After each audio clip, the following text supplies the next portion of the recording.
Bonjour, je vous propose aujourd'hui de parler de politique de distribution. La politique de distribution est un marché particulièrement intéressant. Nous aurons l'occasion de parler des concepts, des intermédiaires, des fonctions du distributeur, de la couverture du marché, de la gestion des flux, des classifications de la distribution et notamment des formes adoptées, des modes de distribution, des stratégies développées par les distributeurs et comment choisit-on cette stratégie. Tout d'abord, les concepts. On peut définir la distribution comme l'ensemble des activités réalisées par le fabricant avec ou sans le concours d'autres institutions, à partir du moment où les produits sont finis jusqu'à ce qu'ils soient en possession du consommateur final et prêts à être consommés au lieu, au moment, sous les formes et dans les quantités correspondantes aux besoins de l'utilisateur. La distribution inclut ainsi la vente de produits, mais aussi de services, les banques, les assurances, mais n'inclut pas automatiquement la présence de magasins. La vente en porte-à-porte, la vente automatique, la vente en réseau, la vente par Internet, ce sont des formes de distribution. Elles ne nécessitent pas forcément des intermédiaires. On peut ainsi avoir des ventes directes du producteur au consommateur. La distribution est un P parmi les autres P du marketing. Elle doit ainsi s'intégrer dans le marketing mix de l'entreprise. Par exemple, un produit positionné haut de gamme, vendu à un prix très élevé, soutenu par une publicité ciblée, se trouvera chez les spécialistes. Mais c'est aussi une variable stratégique. Ainsi, l'entreprise va-t-elle vendre un produit en direct ou passer par des intermédiaires? Pour cela, elle peut utiliser le canal de distribution. Alors, le canal de distribution, c'est un sous-ensemble de circuits constitué par des magasins de même type, par exemple les supermarchés, les hypermarchés, ou caractérisé par l'utilisation d'une technique de vente particulière, la vente à domicile, la vente par correspondance. À côté du canal, nous avons le circuit ou réseau de distribution. Un circuit peut comprendre plusieurs canaux et seul le producteur choisit un circuit, puisqu'il en est le premier maillon. Les autres intermédiaires ne peuvent sélectionner que des canaux de distribution.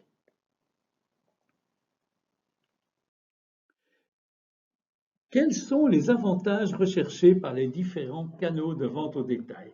Comparons ici le commerce physique et le commerce en ligne. Quand on regarde le commerce physique, le consommateur, souvent, poursuit un objectif. Il veut un contact avec le produit, il veut un retour des produits possibles, il veut bénéficier de la logistique du magasin. Par contre, dans le commerce en ligne, ce qui l'intéresse, c'est la commodité, la facilité avec laquelle il va pouvoir commander, recevoir le colis chez lui, l'étendue du choix qui est à ses yeux sans doute plus importante que dans le magasin, la fiabilité de l'information et regarder ce qui se passe au niveau des relations sociales, les choix émis par les autres consommateurs.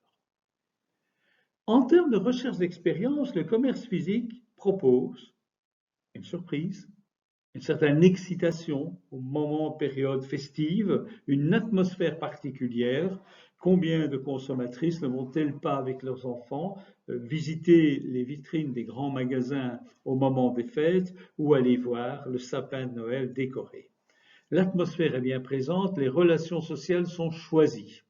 Par contre, dans le commerce en ligne, les relations sociales aussi peuvent être choisies, mais sont de nature différente. On peut y faire de bonnes affaires, et les implications à l'égard du produit sont souvent différentes du commerce physique. Mais la présence du commerce pose la question des intermédiaires. Qui sont-ils? Alors, regardons l'intérêt tout d'abord d'avoir des intermédiaires. Ici, nous sommes en présence d'un distributeur qui joue le rôle d'intermédiaire entre 3 producteurs et 4 consommateurs. Toutes les fonctions doivent être exercées par ce distributeur. Alors, le distributeur, il doit d'abord rapprocher les producteurs et les consommateurs. Comme il est là pour faciliter les transactions commerciales, si on regarde le nombre de transactions différentes, chaque producteur a une transaction avec le distributeur, ça fait 3 transactions, et chaque consommateur a une transaction avec le distributeur, ça fait 7. 3 plus 4 égale 7.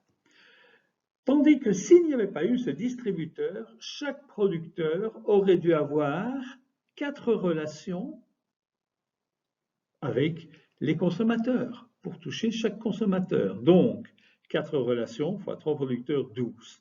L'intérêt des intermédiaires, c'est de faciliter et de limiter ces transactions commerciales. Évidemment, ces intermédiaires évoluent très fortement. Au départ, on voyait des transactions physiques. Aujourd'hui, on voit de plus en plus apparaître des sites de vente aux enchères, des sites d'échange, des portails avec agents d'achat qui jouent le rôle notamment de comparateurs, et on retrouve même le groupement virtuel de prestataires et en cas de pandémie, ce genre d'activité se développe plus parce qu'il permet à des magasins de proximité de continuer à toucher un public qu'ils ne touchaient plus avec la fermeture de leurs activités.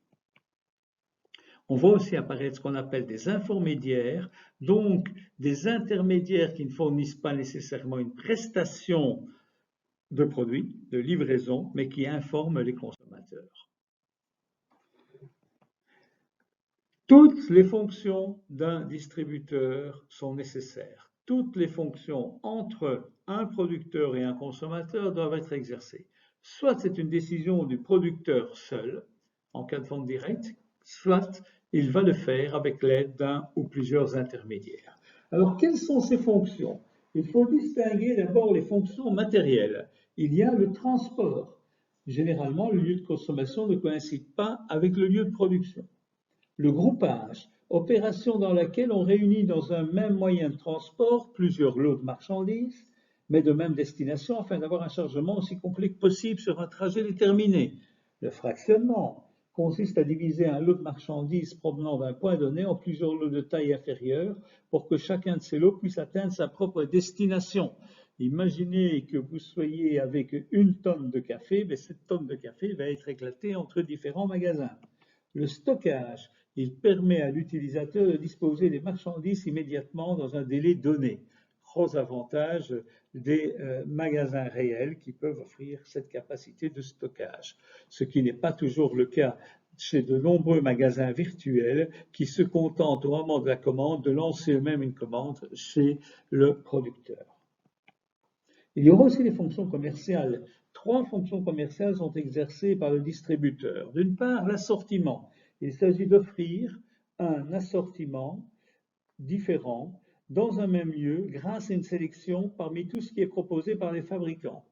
Ensuite, la promotion et l'information sur les produits, contacter, vendre et échanger, et rendre différents services à la clientèle, notamment en fonction des attentes de cette dernière et des particularités de produits. On veillera à la promotion et à l'information. Tous ces services pré- et après-vente sont généralement très importants. Notons que ces deux fonctions commerciales et matérielles sont souvent en opposition. Pour offrir un assortiment large et profond, il faut généralement détenir des stocks importants. Or, la détention de stocks importants peut augmenter les coûts de manière catastrophique. Autre élément important, c'est la couverture du marché. Il y a une logique dans la distribution à ce qu'un produit positionné haut de gamme, vendu à prix très élevé, soutenu par une campagne publicitaire ciblée, se trouvera chez les spécialistes. Difficile d'imaginer qu'un produit positionné haut de gamme se retrouve chez un hard discounter. Mais on peut développer différentes formes de distribution. On peut d'abord avoir une distribution intensive. La distribution intensive, c'est-à-dire qu'on aura une présence très large avec de nombreux canaux pour des produits de grande consommation et peu de contrôle direct. On va dépendre vis-à-vis des distributeurs. Le producteur va devoir tenir compte des distributeurs. C'est le cas notamment pour tout ce qui est biens de grande consommation et plus particulièrement le rôle joué par des distributeurs des grandes surfaces dans la commercialisation de boissons froides, par exemple. On peut ensuite adopter une distribution sélective. La distribution sélective, c'est qu'on va sélectionner un choix défini de canaux. Le but est de rechercher une valeur ajoutée pour des produits shopping. On va assurer un suivi en quantité et en qualité, mais on va se limiter à certains types de magasins. Le gros avantage d'intervenir dans ces canaux, c'est qu'on donnera une meilleure image du produit. Ça ne sera pas un produit banalisé. Et enfin, une distribution exclusive. La grosse différence, c'est que pour certains produits de conviction ou à forte différenciation, la fréquence d'achat faible, prix élevé, va nécessiter un contrôle élevé direct. Les distributeurs seront dépendants des fournisseurs. C'est la raison pour laquelle beaucoup de fournisseurs vont développer des franchises, c'est-à-dire contrôler eux-mêmes leurs distributeurs et donc être sûr que les prix pratiqués seront conformes à leurs exigences. C'est typiquement le magasin qui travaille avec des franchisés. Comprendre la distribution, c'est aussi comprendre la gestion des flux. Ainsi, la distribution, c'est la gestion des flux qui vise à amener des produits, des services du producteur ou du serviteur, celui qui produit les services, au consommateur final, via des circuits longs et courts. Un circuit court est le circuit où il n'y a quasiment pas ou très peu d'intermédiaires. Un circuit long est un circuit où nous avons plusieurs intermédiaires. Alors, sur le schéma sont représentés différents circuits, mais il faut savoir que dans certains marchés, notamment le marché de la viande, il n'est pas rare de trouver 7 intermédiaires avant de contacter le consommateur. Ce qui explique souvent que chaque intermédiaire prenant une marge, le prix des produits peut se trouver fortement augmenté et une différence importante apparaît au départ de la ferme jusque la vente au consommateur. On peut aussi analyser les flux opérationnels. Ces flux opérationnels, on peut d'abord voir les flux de gestion de marchandises. On doit à la fois gérer les flux d'approvisionnement, on doit gérer les flux dans la distribution, dans la production, et on doit distribuer physiquement et assurer le service après-vente. À l'inverse, les flux d'informations doivent remonter. Il est important de comprendre les relations avec la clientèle, le niveau de service et le traitement des commandes, utiliser les relations avec la production pour synchroniser les cycles industriels. Imaginez que vous soyez un revendeur de baignoires, vous ne pouvez pas stocker des centaines de baignoires au sein de votre point de vente. Vous serez donc obligé, à chaque fois qu'une vente de baignoires apparaît, et disparaît votre stock de recommandés automatiquement. La recommande automatique est aujourd'hui produite et générée à travers des bases de données en ligne entre le distributeur et le producteur. Il sera aussi important de bien maîtriser les relations avec les fournisseurs, notamment dans les niveaux de service et de passation des ordres. Élément complémentaire, il y a aussi le management logistique. Il faudra assurer le planning et l'exploitation des opérations physiques, élaborer des coûts de contrôle, prévoir et programmer. Et c'est ainsi que les relations entre ces différents éléments vont créer différents noyaux que l'on voit apparaître sur le schéma. Sans oublier que de plus en plus, les producteurs doivent récupérer et traiter les déchets. Quand on fournit un lave-linge chez le consommateur, il devient nécessaire de récupérer l'ancienne machine. Et donc, ce flux de retraitement et de récupération est relativement important. Il en va de même pour l'industrie automobile. Et donc, l'organisation de ce flux de récupération nécessite une logistique particulière. Enfin, en dehors de ces flux d'informations, de marchandises, de management logistique et de récupération de déchets, vient s'ajouter un dernier flux, la gestion des flux financiers entre les différents partenaires de la chaîne de fournisseurs.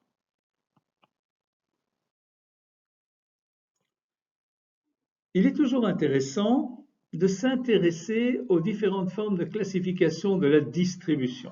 Quand on parle des formes de classification de la distribution, on est confronté à d'énormes difficultés. Il existe toute une série de formes de distribution. Alors, la distribution, elle peut être traditionnelle, intégrée ou associée. Quand elle est traditionnelle, on voit généralement le producteur qui fait appel à des grossistes. Le grossiste distribue en profondeur les marchandises auprès de semi-grossistes et auprès de détaillants. Le distributeur de produits est réalisé par de nombreux spécialistes. Alors, cette forme de distribution, elle connaît de nombreuses modifications. La taille des surfaces de vente a augmenté, les supérettes ont augmenté. Aujourd'hui, les grandes chaînes, ce qu'on appelle la grande distribution, se focalisent aussi sur le commerce de proximité. Le commerce spécialisé, lui, se localise à proximité des grandes surfaces et essaie ainsi d'intercepter une clientèle attirée par des grosses unités de vente. Souvent, pour pouvoir subsister, ce type de distribution s'affilie à des chaînes volontaires et développe des formules d'association telles que le franchising, le magasin collectif, les coopératives de détaillants.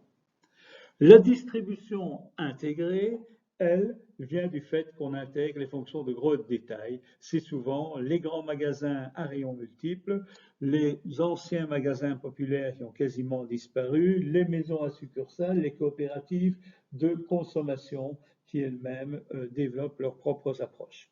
On voit aussi apparaître le commerce associé avec des ententes horizontales, verticales, des magasins collectifs ou une forme de plus en plus développée, ce qu'on appelle le franchising. Dans le franchising, rappelons quand même que les clés du succès sont dues notamment à la qualité du produit et service qui doit être original, la qualité du réseau avec un excellent cahier de charges, car de nombreuses tensions apparaissent entre les franchisés et les producteurs, un choix rigoureux des candidats, un faire savoir important et une très bonne relation contractuelle. À côté des formes de distribution, on distingue les modes de distribution. Alors, les modes de distribution, disons que nous avons trois grands modes de distribution, le traditionnel, l'intégré et le commerce associé. Le traditionnel fait bien sûr appel à des grossistes, des semi-grossistes, etc. L'évolution aujourd'hui, c'est l'augmentation des surfaces de vente, un assortiment plus large, le développement de franchising. C'est la distribution intégrée, notamment on va retrouver les magasins rayons multiples, maisons à succursales, magasins populaires, coopératives de consommation. Là, l'évolution aujourd'hui, ça a été la création d'hypermarchés, mais avec une forme très évoluée, puisque ces hypermarchés perdent un peu de leur superbe et sont obligés de développer des systèmes de livraison de type livraison à domicile ou de collect and go. Le commerce associé lui propose aux commerçants de s'associer pour développer une structure suffisamment forte par rapport à la concurrence. Et on voit apparaître aujourd'hui les franchises de production, distribution, services ou industriels. N'hésitez pas à consacrer un temps à la lecture détaillée de ce tableau.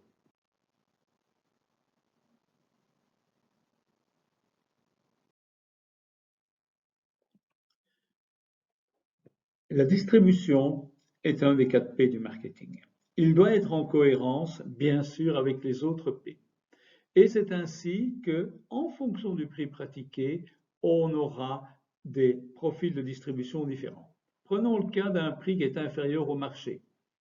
La localisation n'est peu déterminante comme idée. L'idée, c'est un seul service. Le personnel de vente a généralement une très mauvaise connaissance des produits. Ce qu'il fait principalement, c'est réassortir dans les rayons. On ne vend que les best-sellers, donc les meilleures ventes. L'atmosphère du magasin, ça relève plus du stock américain ou d'un dépôt. L'atmosphère du magasin est très peu attractive, le rôle de la mode est peu important. Les services, c'est du cash and carry. Au niveau de la politique de marque, on trouvera des marques propres, ce qui évite pour le consommateur de comparer les différents prix. Quand on est dans une politique équivalente au prix du marché, on est près des concurrents, l'assistance existe de la part du personnel de vente mais reste limitée, l'assortiment sera un peu plus élevé, moyen, l'atmosphère c'est relativement attractif mais pas trop, il a un rôle de la mode, il est très peu important, sauf pour les meilleures ventes. où là, on les mettra généralement en tête de magasin. Les services spéciaux ne sont pas disponibles ou sont payants et on va retrouver des marques nationales ou des marques A. Et quand le prix est supérieur au prix du marché, là on est bien directement, on va localiser le point de vente près des consommateurs, le niveau de service sera personnalisé, sera très haut niveau, l'assortiment sera large, l'atmosphère très attractive, le rôle de la mode très important. Les services spéciaux seront inclus dans les prix, par exemple pour un magasin de vêtements, les retouches seront incluses dans les prix et on trouvera des marques exclusives. Les modes de distribution peuvent être relativement variés. Alors, on a déjà vu les ventes traditionnelles, magasins au comptoir, le commerce ambulant, les ventes visuelles et libre-service. Le marketing direct est un élément relativement important. Il se caractérise par l'utilisation de bases de données, l'emploi de techniques de communication et de promotion qui exigent une réponse rapide de la cible visée et l'entreprise sélectionne les individus selon ses critères propres pour aimer personnaliser son offre. On va retrouver des formes particulières, la vente par correspondance, qui est la plus ancienne, les Trois Suisses ou la Redoute ou Yves Rocher sont bien connus, le téléachat qui se développe toujours, les firmes de téléachat sont relativement importantes, que ce soit le téléshopping, la boutique, etc. Le supermarché en ligne se développe de plus en plus, évidemment, avec les spécificités liées à des marques comme Amazon ou l'e-commerce. On va retrouver aussi des nouveaux spécialistes, ce sont les discounters, on appelle aussi ces spécialistes des catégories killers. Ainsi, les magasins de chaussures indépendantes, il fait la place à des sociétés qui vendent des chaussures à un assortiment large et des prix très compétitifs. On va voir apparaître le vending, ce qu'on appelle la vente automatique. C'est une technique de distribution basée sur l'emploi d'appareils automatiques de vente. Donc, le mécanisme fonctionne par l'insertion de pièces de monnaie, de billets de banque ou même maintenant d'un code généré par un téléphone portable. Aujourd'hui, on voit se développer la gestion de produits frais, on voit de produits réchauffés et même des possibilités de pizza minute fabriquées au moment où le consommateur passe sa commande. On voit aussi apparaître des discounters. C'est un modèle de vente au détail dans lequel les prix et les marges sont systématiquement bas. On voit notamment des marques se développer avec un succès réel comme Lidl, qui devient de plus en plus un magasin qui élargit sa gamme. Rappelons qu'au départ, il y avait à peu près 500 produits disponibles, 500 unités différentes chez Lidl, et maintenant on en voit, il n'est pas rare de trouver des Lidl avec plus de 2000 produits disponibles. On voit aussi exister des convenience stores. Ce sont des magasins de proximité axés sur la satisfaction des besoins immédiats. Alors ces magasins, on les voit, ils portent des noms différents, ils peuvent être ouverts 24 heures sur 24. Vont aussi apparaître ce qu'on appelle les magasins d'usine ou les outlet factories. Bref, les modes de distribution sont nombreuses. Les distributeurs peuvent adopter différentes stratégies. La première stratégie, c'est une stratégie de développement par développement direct. On va créer d'autres commerces. Développement par acquisition, on va acheter une autre chaîne de magasins. Ou par alliance stratégique, on va fusionner avec une autre chaîne. Autre stratégie, c'est de réduire les coûts. Réduire les coûts, on va accroître la superficie moyenne, on vendra plus. On va faire des économies de standardisation, la même marque vendue partout dans le même conditionnement.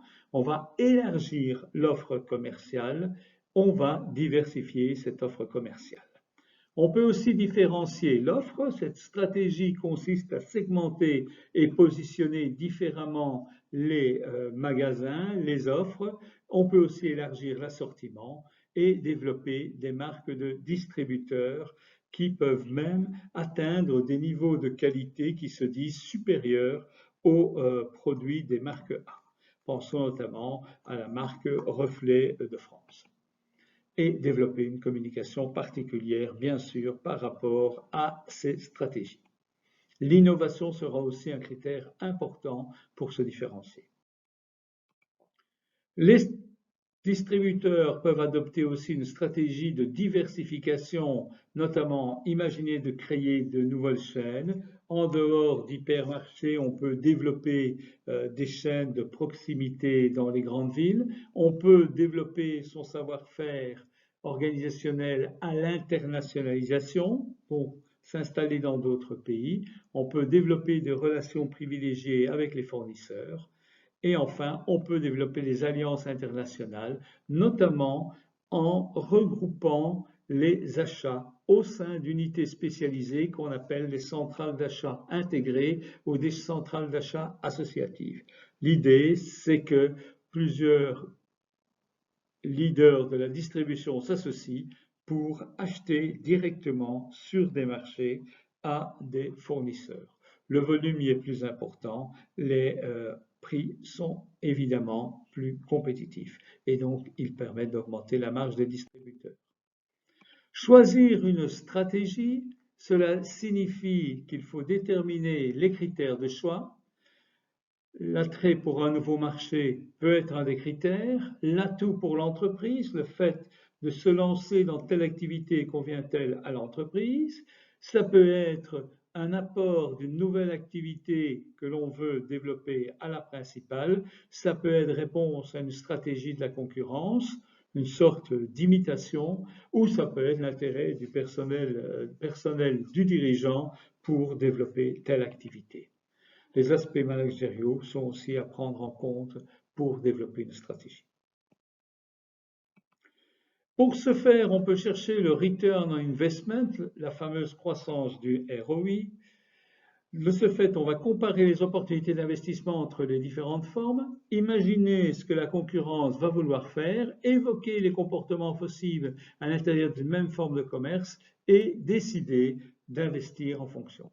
Les éléments à prendre en compte, c'est ce qu'on appelle RRRO, les rabais, les remises, les ristournes obtenus grâce à ces stratégies, comment les développer le crédit fournisseur, diminuer les frais en amont, former et motiver le personnel, utiliser des techniques de gestion et enfin développer des synergies internes au groupe.